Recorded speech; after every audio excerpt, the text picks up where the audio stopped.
Hello दोस्तों, आज के क्लास में हम लोग एक मोस्ट इंपॉर्टेंट प्रश्न को क्लियर करने वाले हैं जो कि इस प्रकार से है। तो आज का प्रश्न हमारा है कि परिवहन प्रणाली के विकास और उसके साथ जुड़े कारकों का विस्तृत व्याख्या करें। प्रश्न क्या है कि परिवहन प्रणाली किसको कहते हैं, है ना, इसका कैसे विकास हुआ, ठीक है, उसके साथ साथ उसके क्या क्या कारक हैं उसके बारे में आपको बताना है। तो सबसे पहले दोस्तों यहाँ पे हम लोग को ये समझना पड़ेगा क्या कि परिवहन प्रणाली क्या है। क्या समझना पड़ेगा कि परिवहन प्रणाली क्या है, ठीक है। तो कोई अगर पूछता है आपको कि बाबू परिवहन प्रणाली का अर्थ बताइए या तो बताइए कि परिवहन प्रणाली किसको कहते हैं, तो आपको सीधे कहना है कि एक जगह से दूसरे जगह जाने के साधन को ही परिवहन कहते हैं, ठीक है। और उसकी जो प्रक्रिया होती है उसको हम लोग परिवहन प्रणाली कहते हैं। जैसे कि देखिए यहाँ पर लिखा हुआ है लोगों, वस्तुओं और सेवाओं को एक स्थान से दूसरे स्थान तक पहुंचाने की प्रक्रिया ही क्या कहलाती है, परिवहन प्रणाली कहलाती है। मीन्स कीजिएगा कि जब लोग एक स्थान से दूसरे स्थान जाते हैं, जब कोई वस्तु को एक स्थान से दूसरे स्थान तक पहुंचाया जाता है और जिस प्रक्रिया से उसको पहुंचाया जाता है उसे ही हम लोग क्या कहते हैं, परिवहन प्रणाली। जैसे मान लीजिए हम लोग अगर कहीं जाते हैं तो या तो बाइक से जाते हैं, या तो ट्रेन से जाते हैं, या तो बस से जाते हैं, हवाई जहाज से जाते हैं, तो ये क्या हो गया, परिवहन प्रणाली हो गया। वैसे सामान को भी तो ले जाया जाता है, उसी को हम लोग क्या कहते हैं, परिवहन प्रणाली। तो आज का प्रश्न हमारा यही है कि आखिर परिवहन प्रणाली का विकास कैसे कैसे हुआ। तो हम लोगों ने जानते हैं कि जिसमें मनुष्य के सभ्यता स्टार्ट हुआ उस समय क्या गाड़ी था, नहीं था, ठीक है। तो कैसे कैसे इसका विकास हुआ इसको हम लोग समझने का प्रयास करेंगे। तो देखिए अगला पॉइंट में लिखा हुआ है कि यह किसी भी देश की आर्थिक, सामाजिक और सांस्कृतिक प्रगति के लिए बहुत महत्वपूर्ण होती है। क्या, तो परिवहन प्रणाली जो है ना वो किसी भी देश की आर्थिक स्थिति को मजबूत करने के लिए, सामाजिक स्थिति को मजबूत करने के लिए और सांस्कृतिक प्रगति को, सांस्कृतिक विकास के लिए जो है ना बहुत ही महत्वपूर्ण होती है। कह रहा है कि परिवहन का विकास प्राचीन काल से लेकर के आधुनिक समय तक कई चरणों में हुआ है। क्या कह रहा है कि परिवहन का जो विकास है ना वो प्राचीन काल से, पुराने समय से ही आधुनिक समय तक कई प्रकार के विकास हुए। जैसे कि पहले मोटरसाइकिल नहीं था लेकिन अब मोटरसाइकिल आ गया है, ठीक है। पहले हवाई जहाज का साधन नहीं था, अब हवाई जहाज भी आ गया है ना। इस प्रकार से आपको जैसे जैसे समझ में आता है हर चीज में लिख दीजिएगा आप। कह रहा है इसमें कई कारकों की भूमिका रही है, इसमें जो है ना कई कारक भूमिका निभाए हैं। कह रहा है कि इसका विस्तार पूर्वक वर्णन जो है निम्नलिखित रूपों में किया गया, इसका विस्तार पूर्वक वर्णन निम्नलिखित रूपों में किया गया कि किस प्रकार से इसका विकास हुआ है। तो देखिए यहाँ पे पहला हम लोग को जानना है परिवहन प्रणाली का विकास, जिसमें से पहला हमारा आता है प्राचीन काल, कि प्राचीन काल में कैसे इसका विकास हुआ। तो कह रहा है कि शुरुआत में लोग जो है ना वो पैदल चलते थे। अगर पहले की बात करें, प्राचीन सभ्यता की बात करें, तो उस समय जो लोग हैं वो पैदल चला करते थे और सामान ढोने के लिए जो है पशुओं, जैसे कि घोड़ा हो गया, गधा हो गया, ऊंट हो गया, बैल हो गया, ये सब का उपयोग करते थे। पहले गाड़ियां वगैरह होती नहीं थी, पहले जानवरों से सामान ढोया जाता था। उसके बाद क्या हुआ कि नदियों में जो है ना नौकाएं सबसे पहले जल परिवहन प्रणाली बनी।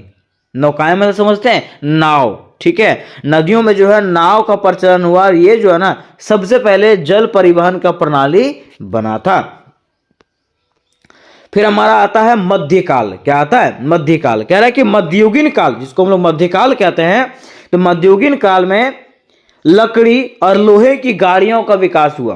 क्या हुआ, लकड़ी और लोहे की गाड़ियों का विकास हुआ जिनमें बैलों और घोड़ों का उपयोग किया जाता था। जैसे बैलगाड़ी, घोड़ा गाड़ी, ये सब चीज का विकास हुआ कब, मध्यकाल में।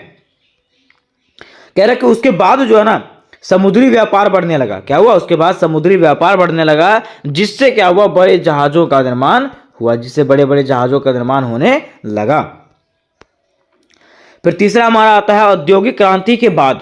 औद्योगिक क्रांति के बाद मतलब 18वीं और 19वीं शताब्दी के बाद क्या हुआ, तो कह रहा है कि 18वीं और 19वीं सदी के बाद जो है ना भाप इंजन का आविष्कार हुआ, कोयले से चलने वाली रेलगाड़ियों का आविष्कार हुआ, जिससे रेलवे और स्टीमर शिप का विकास हुआ। जिससे क्या हुआ, भाप से चलने वाले जहाज का और रेल का जो है ना आविष्कार हुआ था। कोई पूछेगा कि भाप से चलने वाले रेल और शिप का आविष्कार कब हुआ, तो 18वीं और 19वीं सदी में, ठीक है। कह रहा है कि उसके बाद जो है ना सड़कों को पत्थरों और कोलतार से बनाया जाने लगा। उसके बाद जो है सड़क का जो है पत्थर से और कोलतार मतलब पिच जिसको बोलते हैं उससे बनाया जाने लगा। अब हमारा आता है 20वीं सदी। क्या आता है? 20वीं सदी, जिसको हम लोग आधुनिक युग कहते हैं। कह रहा है कि इसे आधुनिक युग कहते हैं। और आधुनिक युग में जो है ना पेट्रोल डीजल इंजन वाले वाहन का विकास हुआ, जैसे कि कार हो गया, ट्रक हो गया, बस हो गया, ये सब का विकास हुआ। कब? तो 20वीं सदी में पेट्रोल का, डीजल से चलने वाली गाड़ियां, है ना, ये सब चीज का आविष्कार हुआ था। इसे ही आधुनिक युग कहते हैं। कह रहे इसी के साथ जो है हवाई परिवहन की शुरुआत हुई। इसी के साथ क्या हुआ? हवाई परिवहन का भी शुरुआत हुआ और वाणिज्यिक उड़ानें शुरू हुई। वाणिज्यिक मतलब सामान को ढोने का भी शुरुआत हुआ। ठीक है, उसके साथ साथ आदमियों को भी यहां से वहां ले जाने की शुरुआत होने लगी। किसके शुरू से? तो हवाई परिवहन के शुरू से। ठीक है, नेक्स्ट हमारा आता है, कह रहा है कि आधुनिक युग में मेट्रो, बुलेट ट्रेन और इलेक्ट्रिक वाहनों का भी विकास हुआ। और आधुनिक युग जो है, अभी का जो युग है, इसमें क्या हुआ? मेट्रो ट्रेन का भी आविष्कार हुआ, बुलेट ट्रेन का भी आविष्कार हुआ और इलेक्ट्रिक वाहनों का भी विकास हुआ है। अब हमारा आता है 21वीं सदी, जिसको हम लोग डिजिटल और स्मार्ट परिवहन कहते हैं। क्या कहते हैं? डिजिटल और स्मार्ट परिवहन। अब इसको इस प्रकार से क्यों कहते हैं?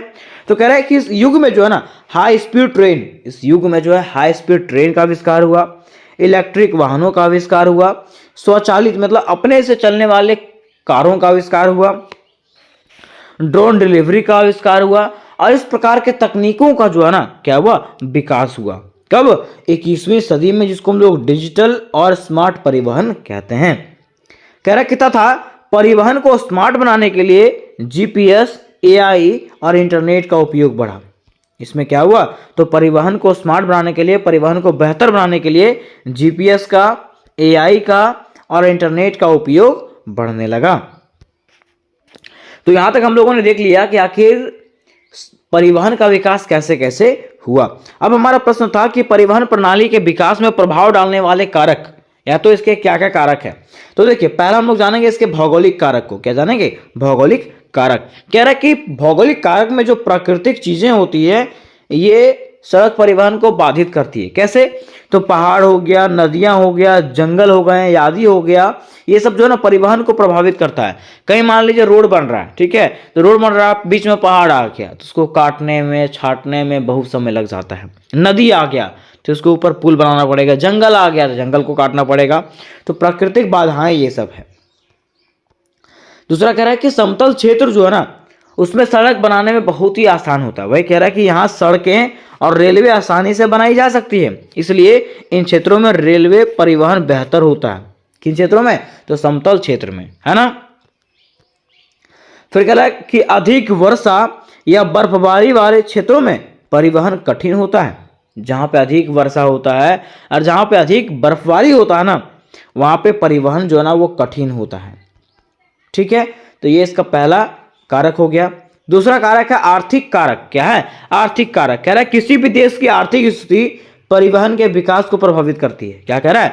किसी भी देश की आर्थिक स्थिति जो है ना उसके परिवहन के विकास को प्रभावित करती है।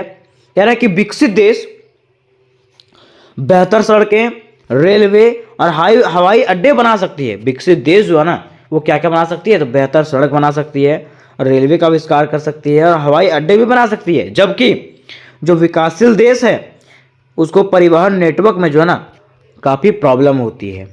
ठीक है, उसका परिवहन नेटवर्क जो है वो कमजोर होता है ना।